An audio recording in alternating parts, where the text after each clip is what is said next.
അസ്സലാമലൈക്കും everyone, welcome to my channel. ഇന്നുണ്ടാക്കാൻ പോകുന്നത് നല്ല റവ കേസരി കേട്ടോ. ഒരു 15 മിനിറ്റിൻ്റെ ഉള്ളിൽ സൂപ്പറായിട്ട് ടേസ്റ്റി ആയിട്ടുള്ള നമുക്കൊരു ഡെസേർട്ട് ഉണ്ടാക്കാം. അതായത് പാൻ ചൂടാക്കുക, ഒരു 3 ടേബിൾ സ്പൂൺ നെയ്യ് ചേർത്ത് കൊടുക്കാം, ആവശ്യത്തിന് അണ്ടിപ്പരിപ്പ് ഇട്ട് കൊടുക്കാം. എന്നിട്ട് അതൊന്ന് ലൈറ്റ് ബ്രൗൺ കളർ ആകുമ്പോൾ നമുക്ക് മുന്തിരി ഇട്ട് കൊടുത്തിട്ട് നന്നായിട്ട് ഇളക്കി കൊടുത്ത് മുന്തിരിയും അണ്ടിപ്പരിപ്പും കോരിയെടുക്കാം. ഇനി നമ്മൾ ഈ പാനിലോട്ട് തന്നെ 1 കപ്പ് റവ ഇട്ട് കൊടുക്കണം. റോസ്റ്റഡ് റവ ആണെങ്കിലും ഇട്ടിട്ട് ചെറുതായിട്ട് സോട്ട് ചെയ്യുക, റോസ്റ്റ് ചെയ്യാത്തതാണെങ്കിൽ കുറച്ച് കൂടുതൽ നേരം തന്നെ ഇളക്കി കൊടുത്തിട്ട് നല്ലൊരു സ്മെല്ലും നല്ല ക്രിസ്പി ആയിട്ട് റവ മാറിയാൽ നമുക്ക് 1 കപ്പ് റവയ്ക്കാണല്ലോ 2 കപ്പ് വെള്ളം, തിളച്ച വെള്ളം ഒഴിച്ചു കൊടുക്കുക. ഒഴിച്ചിട്ട് നന്നായിട്ട് ഇളക്കി കൊടുക്കുക. മാക്സിമം കട്ടകളൊന്നും വരാണ്ട് നോക്കുക. വെള്ളം ഒഴിച്ചു കൊടുക്കുമ്പോൾ കുറച്ചായിട്ട് ഒഴിച്ചു കൊടുക്കുക. ശേഷം 1 കപ്പ് പഞ്ചസാര ചേർത്ത് കൊടുക്കാം. പഞ്ചസാരയുടെ എമൗണ്ട് കൂട്ടുകയും കുറയ്ക്കുകയും ചെയ്യാം. ഈ ഒരു എമൗണ്ട് ആകുമ്പോൾ ഒരു പാകത്തിനുള്ള മധുരമേ വരുള്ളൂ കേട്ടോ. കൂടുതൽ മധുരം മുന്നിട്ട് നിൽക്കില്ല.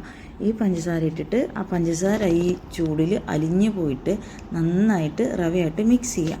ശേഷം നമ്മൾ ഇത് അടച്ച് വെക്കുക കുറച്ച് നേരം. ഈ സമയം നമുക്ക് എന്താ വെച്ചാൽ കളറിന് വേണ്ടിയിട്ട് സാഫ്രോണോ അല്ലെങ്കിൽ ഫുഡ് കളറോ അല്ല ഞാൻ ഇവിടെ യൂസ് ചെയ്യുന്നത്. ചെറിയ പീസ് ബീറ്റ്റൂട്ടും ഏലക്കായയും മിക്സിയിൽ ഒരു 3 ടേബിൾ സ്പൂൺ വെള്ളത്തിൽ അരച്ചെടുക്കുകയാണ്.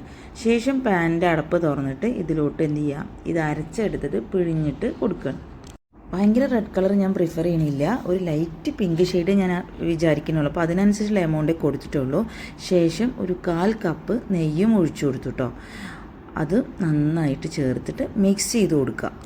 നന്നായിട്ട് നെയ്യും അതുപോലെ ബീട്രൂട്ടിൻ്റെ കളറും മാക്സിമം മിക്സ് ചെയ്യുന്ന രീതിയിൽ ഇളക്കി കൊടുത്ത് ഇവ പാനിൽ നിന്ന് കംപ്ലീറ്റ് ആയിട്ട് വിട്ടു പോകുന്ന ഒരു ഹൽവയുടെ ഒക്കെ ഒരു പരുവാകുമ്പോൾ നമുക്ക് നേരത്തെ സോട്ട് ചെയ്ത് വെച്ച അണ്ടിപ്പരിപ്പും മുന്തിരിങ്ങ ഇട്ട് കൊടുക്കുക.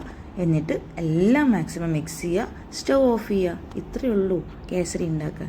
ഭയങ്കര ടേസ്റ്റാണ്. നമ്മൾ ഇതിൽ കുറച്ച് ആവശ്യത്തിനൊക്കെ നെയ്യൊക്കെ ചേർത്തിട്ടുണ്ട്. ചിലർ ഇത്ര നെയ്യ് പ്രിഫർ ചെയ്യണില്ല എന്നുണ്ടെങ്കിൽ കുറച്ച് നെയ്യിൽ ഉണ്ടാക്കാം. അപ്പോൾ അതിനനുസരിച്ചിട്ടുള്ള ടേസ്റ്റ് ഡിഫറൻസ് വരുന്നുള്ളൂ. സാഫ്രൺ ഇല്ല എന്ന് കരുതിയിട്ടോ അല്ല ഫുഡ് കളർ ഇല്ല എന്ന് കരുതിയിട്ട് ഇത് ഉണ്ടാക്കാണ്ടിരിക്കേണ്ട.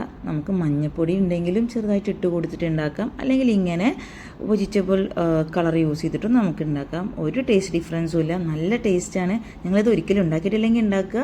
ഈ വീഡിയോ ലൈക്ക് ചെയ്യുക, ഷെയർ ചെയ്യുക, അതുപോലെ ഈ ചാനൽ സബ്സ്ക്രൈബ് ചെയ്യുകയും ചെയ്യാം കേട്ടോ.